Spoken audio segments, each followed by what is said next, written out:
Good Friday. At daybreak the council of the elders of people, both the chief priests and the teachers of the law, met together, and Jesus was led before them. "If you are the Messiah," they said, "tell us." Jesus answered, "If I tell you, you will not believe me, and if I asked you, you would not answer.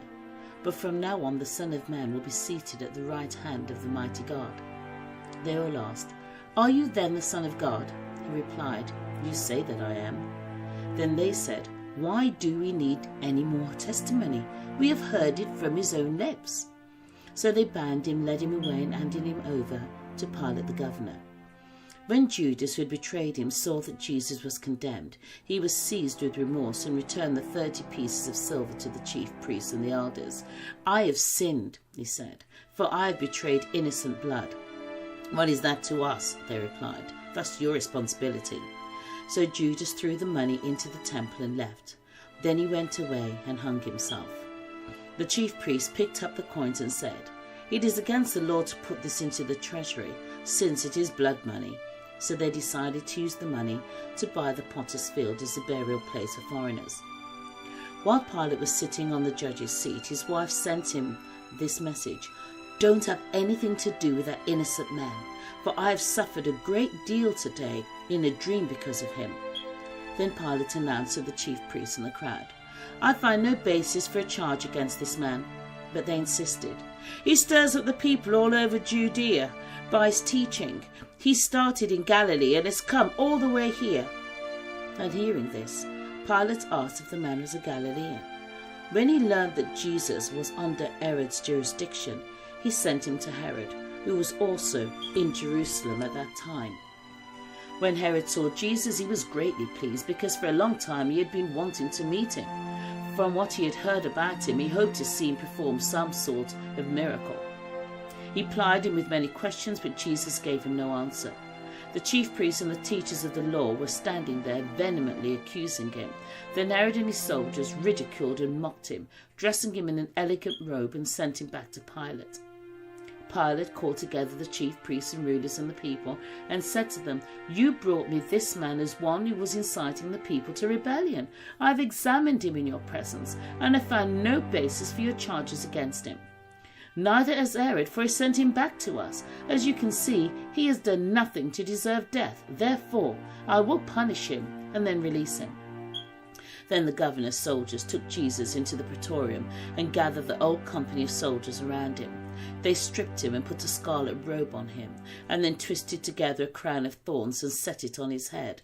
They put a staff in his right hand. Then they knelt in front of him and mocked him. "Hail, King of the Jews!" they said. They spat on him and took the staff and struck him on the head again and again. After they had mocked him, they took off the robe and put on his own clothes on him. Then they led him away to crucify him. Once more Pilate came out and said to the Jews gathered there, "Look, I am bringing him out to you, to let you know that I find no basis for a charge against him." When Jesus came out wearing the crown of thorns and the purple robe, Pilate said to them, "Here is the man." As soon as the chief priests and the officials saw him, they shouted, "Crucify! Crucify!" But Pilate answered, "You take him and crucify him. As for me, I find no basis for a charge against him." The Jewish leaders insisted, "We have a law, and according to that law he must die, because he claimed to be the Son of God." When Pilate heard this, he was even more afraid, and he went back inside the palace. "Where do you come from?" he asked Jesus. But Jesus gave him no answer. "Do you refuse to speak to me?" Pilate said. "Don't you realize I have power either to free you or to crucify you?" Jesus answered, "You would have no power over me if it were not given to you from above. Therefore the one who handed me over to you is guilty of a greater sin." From then on, Pilate tried to set Jesus free, but the Jewish leaders kept shouting, "If you let this man go, you are no friend of Caesar. Anyone who claims to be a king opposes Caesar." "Why, what crime has he committed?" asked Pilate. But they shouted all the louder, "Crucify him! Crucify him!"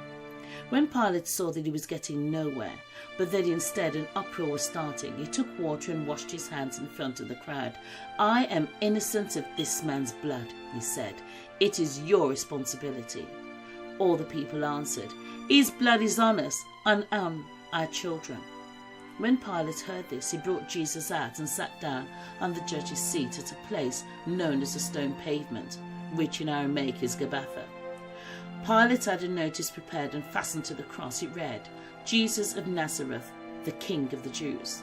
Many of the Jews read the sign, for the place where Jesus was crucified was near the city, and the sign was written in Aramaic, Latin and Greek. The chief priests and the Jews protested to Pilate, "Do not write the King of the Jews, but this, that he claimed to be the King of the Jews." Pilate answered, "What I have written, I have written." Carrying his own cross, he went out of the place of the skull, which in Aramaic is called Golgotha. A large number of people followed him, including women who mourned and wailed for him.